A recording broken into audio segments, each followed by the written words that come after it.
Hello friends, welcome to my channel. आज के इस वीडियो में हम इतिहास के कुछ बेसिक बिंदु पर बातें करेंगे। तो चलिए शुरू करते हैं आज के इस टॉपिक्स के बारे में।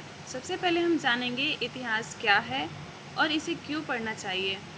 तो देखते हैं इतिहास का अर्थ। इतिहास पूर्व में हुए लोगों, स्थानों तथा घटनाओं का कालक्रम अनुसार लिखा गया विवरण है। यह हमारे पूर्वजों की जीवन शैलियों, रीति रिवाजों, संस्कृति, धार्मिक विश्वासों तथा व्यवसाय और साथ ही पूर्व काल की सामाजिक एवं राजनीतिक व्यवस्थाओं का विवरण है।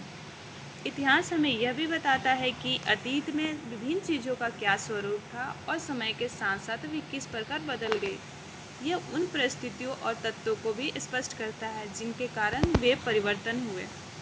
तो ये था हमारा इतिहास के बारे में जानना, जिसका मतलब ये है कि इतिहास जो है वो हमारे पूर्वज जो चीज़ें किए वो जो भी क्रियाकलाप था उनका, सामाजिक, राजनीतिक, धार्मिक जो भी था, उसके बारे में जो आज के टाइम में लिखी गई है और जिसे हम पढ़ते हैं वही इतिहास होता है।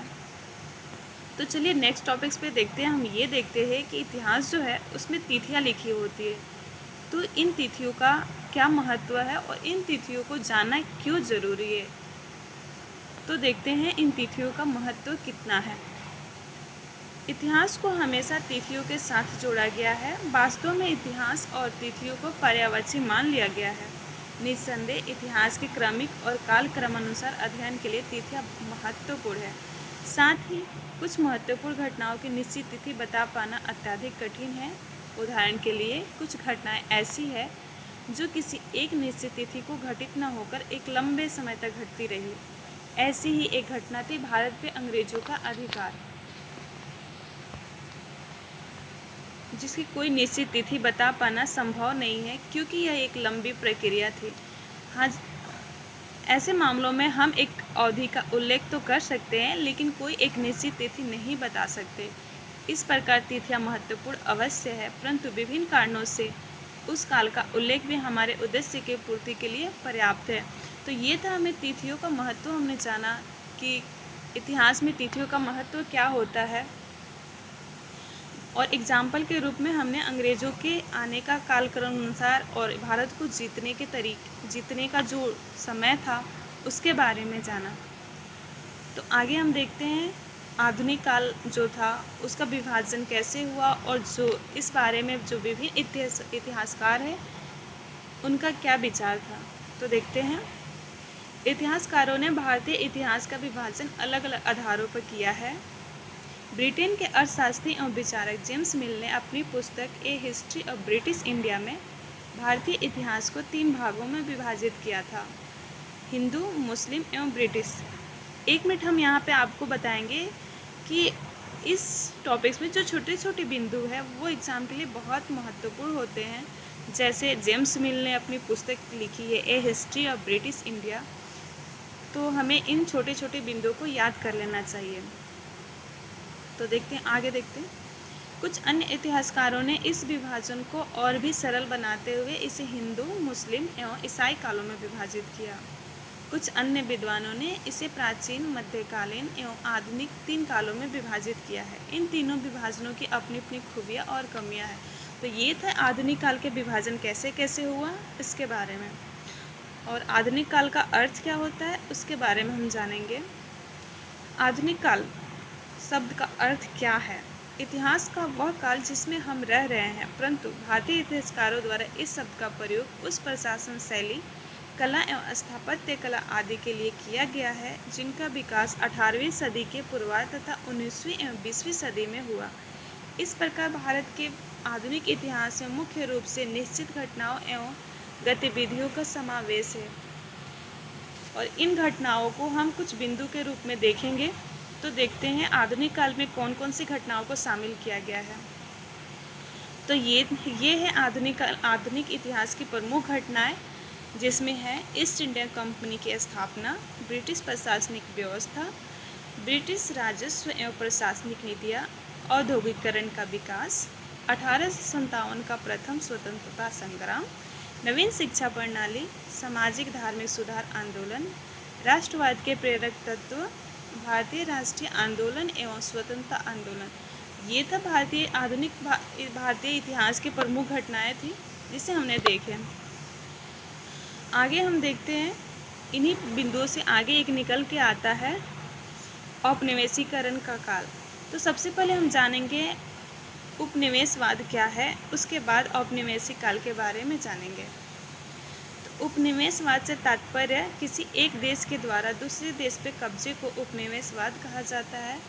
जैसे इस अध्याय में हम देखेंगे कि अंग्रेजों ने भारत का उपनिवेशीकरण कैसे किया। हम देखेंगे कि किस प्रकार अंग्रेजों ने हमारे देश को जीता, स्थानीय नवाबों और राजाओं पर अधिकार जमाया और अंततः अपना राज्य स्थापित कर लिया। धीरे धीरे उन्होंने अर्थव्यवस्था और समाज पर भी नियंत्रण स्थापित कर लिया। इस प्रक्रिया को औपनिवेशीकरण कहते हैं। तो ये था उपनिवेशवाद और औपनिवेशीकरण, जिसे हम अंग्रेजों को एग्जाम्पल के रूप में रख के समझा है। फिर आगे देखते हैं 18वीं सदी में भारत में क्या क्या हो रहा था और उस टाइम में कैसी परिस्थितियाँ थी। तो सबसे पहले हम देखेंगे कि सन 1707 में मुगल बादशाह औरंगजेब की मृत्यु के बाद राजनीतिक अस्थिरता उत्पन्न हो गई। महत्वपूर्ण प्रांतीय राज्यपालों ने अपनी स्वतंत्र सत्ता की घोषणा शुरू कर दी, जिसके परिणामस्वरूप बहुत से प्रांतीय राज्य अस्तित्व में आ गए। ये उस टाइम की बात है जब औरंगजेब जो मुगल थे, और जब 1707 में उसकी मृत्यु हो जाती है, उसके बाद एक राजनीतिक अस्थिरता उत्पन्न हो जाती है। उसके बाद बहुत से महत्वाकांक्षी जो राज्यपाल थे वो अपने अपने राज्यों को स्वतंत्र घोषित करने लगे, जिसमें थे अवध, बंगाल, हैदराबाद, सीख, ये जाट, आगरा, ये सब धीरे धीरे, और आगे चल के रुहेलखंड, ये सब धीरे धीरे अपना स्वतंत्र राज्य स्थापित करने की घोषणा करने लगे। और इसकी वजह से बाद में फिर मुगलों में उत्तराधिकार के लिए संघर्ष भी होने लगा और आपस में भ्रष्टाचार भी हुआ, जिससे आर्थिक स्थिति उनकी बहुत कमज़ोर होने लगी और वो धीरे धीरे ढहने लगे। सन 1739 में नादिर शाह और अब्दाली सन 1761 में आक्रमण से मुगलों की शक्ति को बहुत आघात पहुंचा और वो और कमज़ोर हो गए। मुगल साम्राज्य ने भारत में ब्रिटिश सत्ता की स्थापना का मार्ग खोल दिया, और इस प्रकार जब मुगल बिल्कुल कमज़ोर हो गए तो उस समय ब्रिटिश को टक्कर देने के लिए मुगल ही थे, लेकिन मुगल की स्थिति इतनी ख़राब हो गई कि वो अंग्रेज़ों को डट कर सामना नहीं कर पाते। उसके बाद ब्रिटिश का सत्ता की स्थापना का मार्ग खुल गया, और फिर भारतीय व्यापार से होने वाले भारी मुनाफों ने अनेक यूरोपीय शक्तियों को भारत की ओर आकर्षित किया। इस दौर में डच एवं पुर्तगाली अधिक समय नहीं टिक पाए, परंतु भारतीय व्यापार का एकाधिपत्य स्थापित करने की महत्वाकांक्षा के परिणाम स्वरूप अंग्रेजों एवं फ्रांसीसियों ने भयंकर संघर्ष हुआ, जिसमें अंग्रेज विजयी हुए। इसके बाद नेक्स्ट बिंदु है कि प्लासी का युद्ध और बक्सर का युद्ध कब हुआ और इसका परिणाम क्या निकला। तो अभी हम बस इतना जानेंगे कि प्लासी का युद्ध जो हुआ था 1757 में एवं बक्सर का 1764 में। जो प्लासी के बाद प्लासी का ही दूसरा, एक तरह से मान लिया जाए कि दूसरा रूप था बक्सर का युद्ध, इसमें प्लासी में शुरुआत और बक्सर में परिणाम निकला।